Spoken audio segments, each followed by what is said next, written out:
네, 지난 1월 미국 정부가 민간국가 목록 SCL에 우리나라를 추가한 사실에 대해 오늘 많은 분들이 이야기를 하고 있습니다. 지난 15일 외교부가 이 사실을 공식적으로 확인을 했고 미국 현지 시간 14일 미국 에너지부 또한 대변인을 통해서 사실임을 밝힌 바가 있습니다.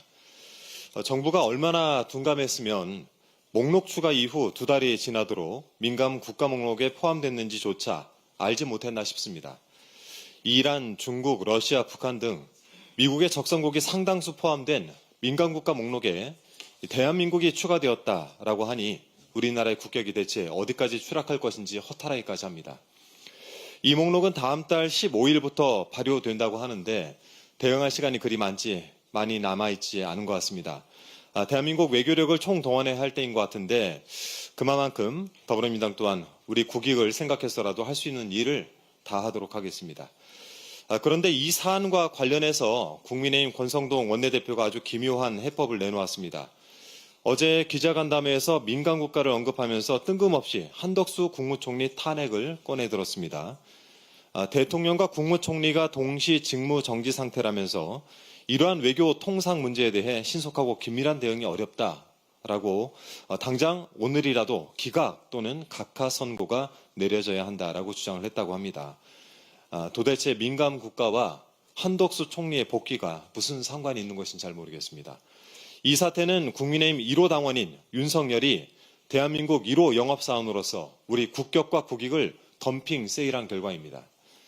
윤석열 정권의 시작과 끝을 함께하게 된 한덕수 국무총리 또한 1호 영업사원의 방종을 방관하면서 국익을 해친 과오를 피해갈 수 없을 것입니다. 이들이 나라를 망친 책임자들인데 국정에 복귀시킨다고 민간국가 목록과 관련해 외교적 대응에 도움이 되겠습니까? 더욱이 우리나라가 민간국가 목록에 포함된 것은 윤석열과 국민의힘의 핵무장론 탓이란 분석도 있습니다. 이들의 핵타령은 기사 검색만 해도 수두룩하게 쏟아집니다. 2023년 4월 28일 내란숙의 윤석열은 미국 보스턴에서 미국 국민을 상대로 대한민국은 마음을 먹으면 1년 이내에 핵무장할 수 있는 기술 기반을 가지고 있다라고 말했습니다. 이 시기에 핵무장 주장을 편 것은 오세훈 서울시장, 정진석 당시 국민의힘 비대위원장 등 한두 명이 아니었습니다. 이러한 기조는 최근까지도 이어졌습니다. 이번 달 2일 나경원 의원은 SNS에 핵무장은 군사적 선택이 아니라 국가 생존의 문제라고 썼고 한동훈 전 국민의힘 대표는 지난 6일 핵무장을 언제든지 할 수 있는 준비가 필요하다라고 발언을 했습니다. 심지어 임종덕 의원은 이번 주 목요일 핵대응 전략 세미나를 연다고 하는데 이 세미나에서 핵무장 1000만인 국민서명운동 추진 토의를 병행한다고 합니다.